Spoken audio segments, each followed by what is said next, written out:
Hi, Artie Fahey here, along with Jack Ellis. We're here to discuss the Cundy Village Cannery today, or the Cundy Cannery today, sorry. We are, and this is a new segment called Page to Page, because if you have the kit, although the instructions are within these 27 pages, there are certain things that we run into, either different weathering techniques, or sometimes you need extra clamps, or sometimes things are a little tight or a little snug. And we're going to share some observations here with you on this particular kit. You'll see these in future kits, not all of them, but certainly some of the larger kits as well, and they'll all be located on the Bar Mills website in order to help you have a little bit more fun on the project. So this is the instruction book on the Cundy Cannery, and Mr. Ellis, as the actual builder of this prototype, is going to go through page by page. So don't look for pictures. Look at your book. Go through it. We'll tell you if we run into any unusual bumps along the road of building the Cundy Cannery. Yeah, you don't have to take notes either. Don't take notes. Just go back and refer to the video. Then you'll lose you. So what we're going to do is we'll start right off with the book with the first page, which kind of has an overall picture of the cannery and kind of introduction to it. We flip the page to the second one. It gives you 1, 2, 3, 4, 5 reference pictures.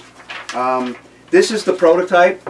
This is one. We added a few things since the prototype was done. One of the things we added was a boiler house that goes right in here, which is a brick boiler house. That we'll go on later to talk about.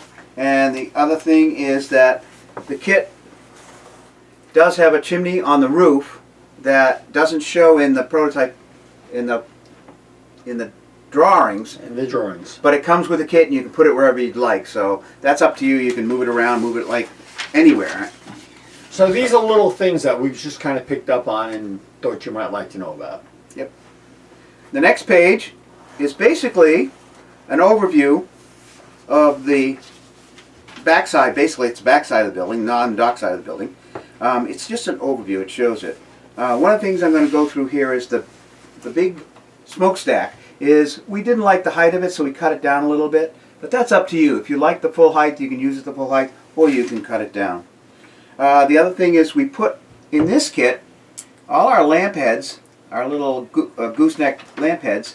We've added little plates that go against the wall, and then you install the lamp head through the little hole, and it looks like there's a bracket on the wall, which adds a little more detail to it.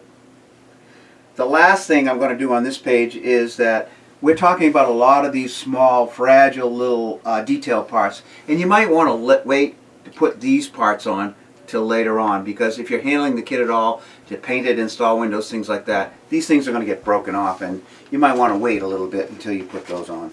As a matter of fact, everything we just spoke about really is the back end of the horse, but it's the kind of thing that just keep in mind when the time comes. Refer to the front of the instructional booklet where these afterthoughts more or less lie, and refer to the video. So next page now, we're going on to yet another scale drawing, Jack, and this is the one, right? This is a scale drawing actually of the loading dock side. Okay. And it has some what we call building notes on it. So that's kind of giving you kind of an overview here. One of the things it talks about is that on the loading dock, the sides here have actually board by board wood that's added. I add them vertically. Jim liked them horizontal, and Art likes them without any, so he can see into the loading dock. That gives everybody a chance to do whatever they want. You can do whatever you want. And you can put a light in there Yep. if you want to Yep. really super detail it and bring it to life. Of course, the lights don't come with this kit, but it's an option. The other thing that's on this that it shows on this, it talks about a foundation that goes around two sides of the building, and that's a brick foundation. You want to make sure that that gets treated the right way, and we'll talk about that later, and painted before you put it on.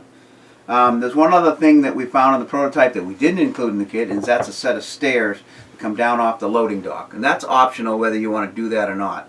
The easiest way to do it is to buy our stair kit. It comes in a little bag. You can make as many stairs as you want, and it works really well. But it's not necessary really to have it. Jack kind of scratch built this when he did the prototype, and as it turned out, it just didn't make it into the kit. Yeah, you can do what you want. Actually, the little kit that we have that we sell comes with a railing and everything, so you got everything you want right in that little kit. Save it, you can build up stairs for something else, so there's more enough to do, more than just that little number of stairs. So we're on this page here, Jack, right now, Yeah, right? this is the back side again, but these are scale drawings now. We're in scale drawings. Yes. These are actually, you can scale things directly off the drawing if you need to, like a corner post or or a piece that goes around a door, or things like that. You can scale them directly off the drawings, cut them, and put them in place. It's a lot easier to just lay your component on top of the drawing and snip it and cut it to size than on this to have to take out some... and then tweak it a little bit and you're all set. Absolutely. All these drawings in the front of the book, by the way, almost all of them are to scale for that reason, to help you visualize better where you're going with the kit. Yeah, we're going on to the next page. I'm kind of keep it moving here. The kits down, we have the pieces of the kit are put in different bags. So if you want to, in this particular kit, it may be a single bag, but some kits have multiple bags. You don't want to open those bags up right away because then you're going to mix the parts all together. And it's kind of easier if they're in separate bags and you can pull them out and look and see the ones that you need for that particular assembly. And the other one on this page is don't trust the instructions. Thank you. Well, yeah. I mean, you can trust them a bit, but this is just what we're doing here is to add to these instructions, help people a little easier if they have some kind of idea when we built this, the things we ran into. And the next page, it shows you the basic tools. And these are all basic tools. Anybody that's built almost anything, even a plastic kit, these are pretty basic tools. The only thing that I don't see on here is if you're going to do some wall distressing and things like that is either a punch wheel or a pin vise with a pin in it. Other than that, these are all straightforward things. And for even more information, go to the Bar Mills website on the home page and go to the video that references exactly all the tools. And it's a longer video, but it's very, very thorough, something we can't squeeze into a video like this. The next little section talks about what the different, how they label the different kinds of wood so you can identify them. That's pretty straightforward. Not much really going on here, Jack. The last one is your window technique, and the only difference we have here is I like to cut them off. The sprues, sand the tops and bottoms, put them on a piece of tape and paint them. That's a little different than everybody else. So some people paint them right on the sprue, but then you got to sand the tops and bottoms. So either way is all right. The next one talks about window glazing. That's pretty self-explanatory. If you go to the web page also, there's a booklet on building basic laser kits 101, and it kind of goes through all how to put laser acetate in windows and glue windows together and all kinds of things. That's right on the right-hand side of the website. It's a 27-page book, and it gets really heavy into details here. So you could download it and print it, or just keep it up on your internet, and you can make the words really big if you're that tired and you want to do that. So this is the page that starts gluing acetate to windows. Yep. Then we go on to the next page. It says if anybody needs any help on the bottom. And this is pretty much straight stuff that we use in almost every set of instructions. Because believe it or not, even though I know you personally are a wonderful builder, I know somebody out there is not quite as knowledgeable as you are. So we do try to include some of this basic information. That leads us to yet the next page, which looks like this. This is the first page of our parts sheet. In other words, when I say parts, I mean laser cut component sheet, right, Jack? Yep. These work really well when you're trying to find something. You can go to the sheet and it shows you, like we have the little pieces that go behind the lamps. If you look on the gusset metal plate, etc., it shows it right where they are. You can go find these things. So that's kind of nice to have this thing all together. Number 72, by the way. Oh, okay. Number 72. Yeah, they're all numbered, and they're numbered according to the instructions, which works really well. And you have not one, but three pages. Three pages of that. Of course, once you blow through those 3 pages, and that's going to be your reference sheet. It's not to scale. It's hopefully it's pretty self-explanatory. You end up with something called a bracing diagram. Here again, not to scale. Very accurate, just not to scale. So you're going to have to pay some attention to this. Yeah, you want to look at the bracing diagram. The thing what you want to look at is some kits, the bracing doesn't go all the way to the top or it stops below a window. You want to look at those spacing and those numbers to make sure that they're correct, because if you have bracing that's too tall in a corner, it's going to run into something else. You need to know that when you put it on. That's pretty close. Then you've got around your doors, it shows you adding 1/16 square door frame. The only thing you want to do that is you want to paint that before you put it in. So if you're going to use a white door frame, then paint it white and then put it in. Now some people actually paint these walls and add color and the rest of it before adding the interior bracing. I always add the interior bracing first. The exception being, as we both agree, if you're doing corner posts that are going to be a different color than the body, the body color, right?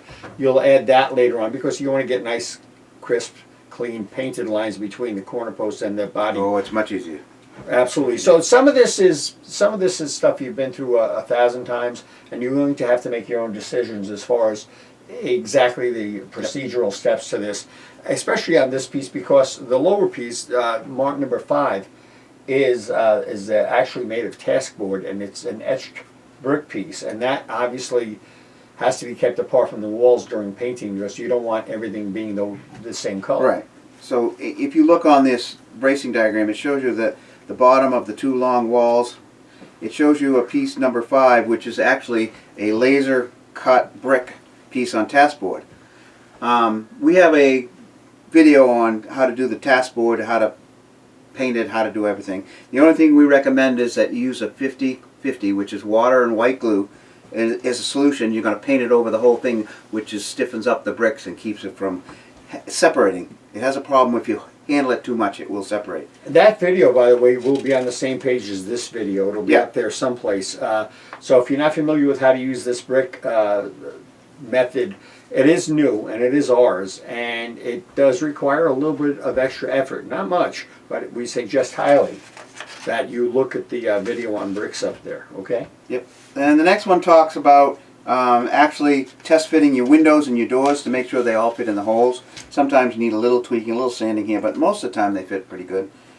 You just want to check it before you get things too far along. Just make sure the walls are painted before you put the windows in. Glue the windows in. Oh yeah, absolutely. If you want to test fit them, that's fine, but once you glue them in, you better have your walls painted. We're on the next page. Yep. It says this is a very traditional clapboard structure, so that's the page we're on right now. Alright, what you want to do is make sure that these go together square. There's a couple ways to do that. You can use the metal tray, which is square. What I usually do is I make one side wall, one end all, and keep it square, and then I do the other one, glue the other 2 together, and then I took the 2 L-shaped walls and glue them together, and if the 2 corners are square, all 4 corners are square. So make sure your corners are square and it keeps it straight. That's going to make the roof fit better. It's going to make everything fit better. Absolutely.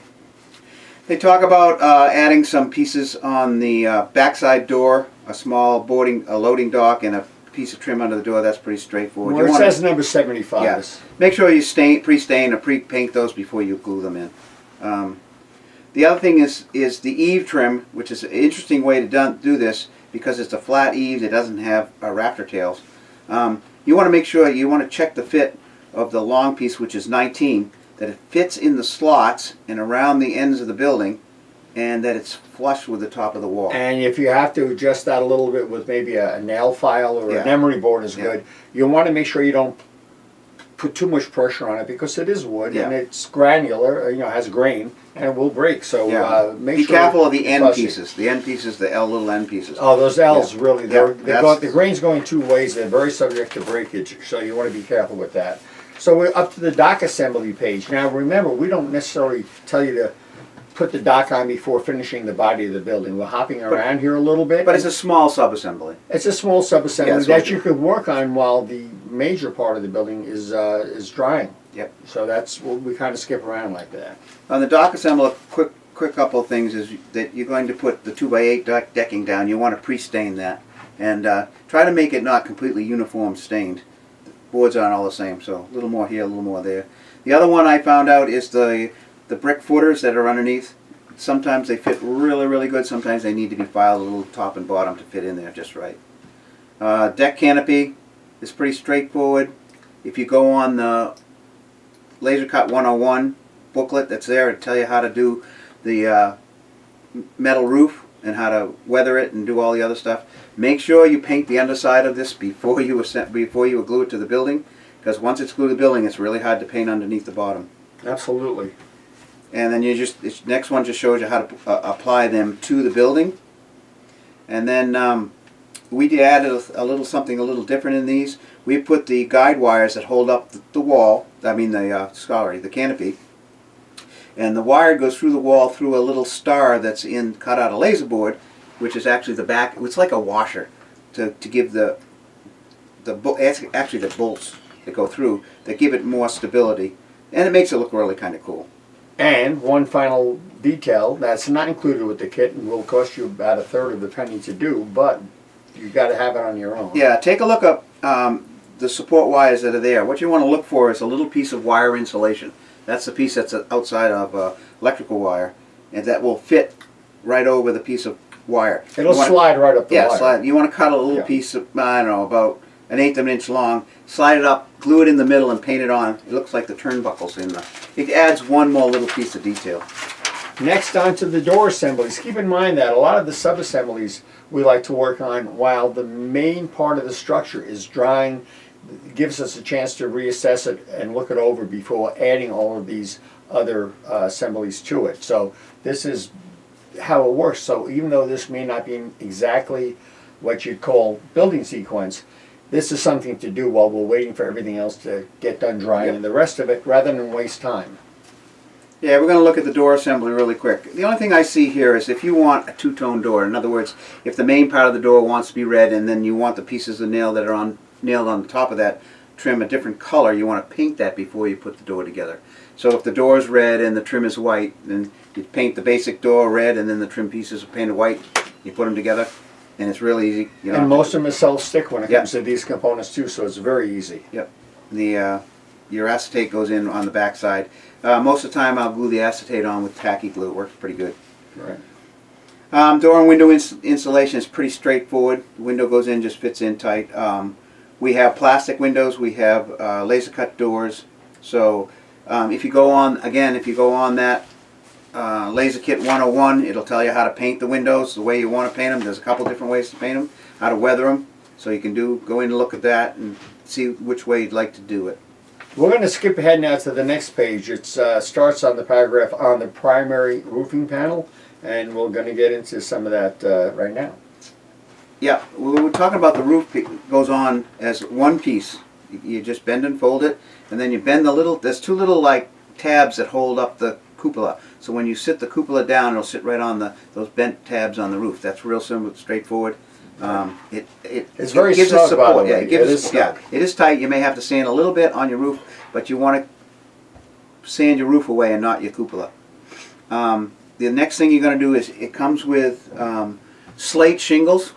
They come in strips. You will have to glue them down. These are not self-adhesive, right. which is a little different for us. They're a special paper that we use, and they look great, and they're pre-colored. It's not to say you can't even make them look better by... Well, what I found out is you take some ink and alcohol and you kind of put it on the brush and dip it onto each shingle, and it will kind of migrate to that particular shingle. And by doing this in a random pattern, you're not going to get all the same color of the roof. It's going to look really cool. Don't overdo it too much, but you can do multiple shingles in an area. And don't go peeling up the shingles. Right. Because these are supposed to be slate, and they're not going to just be flopping up with the wind. Right. So now, keep slate, that in mind. The only wear you're going to get on a slate roof is a broken shingle. They don't curl up. They don't do anything. So if you want to cut a couple shingles on the corners and things like that, and make it look different, you can do that also. A little bit of black and gray weathering powder, and maybe even a little green. You have a little moss in it. Works pretty well. Don't forget, you have in 59, you have the two what they call rake pieces. They go on the eaves. You want to pre-paint all that stuff before you put it on. Don't try to paint it once it's on.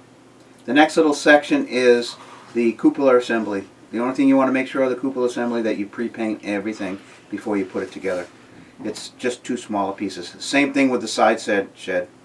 Side shed, in this case, the boiler house is actually what we're talking about. Oh, no, that's the side shed. Okay. All right, this is the one on the end that adds a little bump out to it. Your roof is a metal roof, just like you've done on the awning, so that's pretty straightforward there too. It is. Make sure you pre-paint your pieces before you put them on. That's all. Next page, it starts with the bold heading the boiler house. Yeah. Right? So what you have is the boiler house is three resin pieces that you're going to glue together. They are brick. So you're going to paint it brick the way you want to. We use an orange instead of red, but You can use any of the red colors you want. You can have it painted white. There's a lot of ways you can do it. It all depends on what you want to do. Now, our prototype doesn't have this because this Right. was an afterthought, and it's great. And it's the only thing is resin is thin. It tends to have some issues with warping. Be gentle how you do this. If it's warped a little bit, put it in some very hot water. Don't try to bend it into shape because it will only snap. There's no in the Yeah, middle you want on to heat this. it up. You want to And heat the it easiest up way a is little water. bit. Absolutely. And lay it flat. You want to make it more supple, as they say. The only thing I did it's three-sided, so you have an open side and a closed side. On the open side, I added 2 pieces of bracing, so when I glue it to the building, it gives some surface to glue it to. And we don't have that drawn in here, but a couple extra Yeah. pieces of interior bracing give it a little bit more contact area. Yeah. The roof is, again, it's just a standing seam roof. You can do it the same way you did the little shed and your canopy on the other side. The doors and the windows on the boiler house are all laser cut, so you're going to paint them accordingly and put them in. Make sure your openings, you might have to file them a little bit. Sometimes there's a little bit of flash, but not a lot. You can get them so they fit before you put them together. The boiler house is its own sub-assembly, and treat it like that. Yep. Try to keep it square, too. You want it Yep. sitting properly against the main building. All right, the next page is what they call the office assembly, and that is basically the loading dock and the piece above it, which is this piece right here. And that's basically assembly within itself that's just going to go on the end of the building. You're going to build the door and the platform against the end of the building before you start to build the actual assembly that's going to go in there. So, because that's going to be inside and it's too hard to do, so you want to do it before you put the piece on. If you look at the drawings, it goes together pretty straightforward. You want to make sure that you pre-paint your frame around the door that goes above the loading dock, Yes. and you want to paint all of your rafter tails and the underside of your roofs, whatever color you're going to use as a trim color, white or whatever it is, because it's too hard to paint it afterwards from underneath. And if you go right through the series of ways, it tells you how to do it. If you have any raw wood that's going to be on this, you want to pre-stain it before you put it on, because if you don't pre-stain it and you glue it, you're not going to stain where the glue is. You're not going to stain it. So you want to pre-stain any raw wood on the. We like the Hunter line stains. Yep. They're all pre-mixed. They're easy. Of course, alcohol and Indian ink works as well. Yep. Turning to the kind of almost the last page. The last page, other than your signs, and that's basically going over some of the detail parts that we were talking about at the very, very beginning. That shows the ladder on the tank, the lamp things. It also shows a ladder component that we put on the back to add some visual interest here. Just a couple ladders and a platform that go up the side. It adds a little more detail to it. And then last on this is the lamp posts that are included here that go around the edge. You can see them right here. You just want to put those together. It's a little tricky. It tells you how to do it right on that thing, right on the instructions. So just follow the instructions on those. Pre-stain them and glue them together. Now this in the back here with this little kind of fire escape was freelance, so if it looks a little rugged and a little ragged, it's actually the way we built it too. You can do something kind of homespun on that. And finally, the last page is really some color graphics. Yep, some graphics. You can pick the one you like. There's 3 Cundy canneries and small round signs. Pick the ones you want, and remember, if you go to 101, one of my first things about signs is make copies and put your copies on the thing. So if you ruin your copies, you can always make another one. You'll always have the original. You have doubles and triples of every sign you'll need here, but that covers it for the Cundy Cannery. Use the other clinics available on our website and on this page too in regards to the bricks.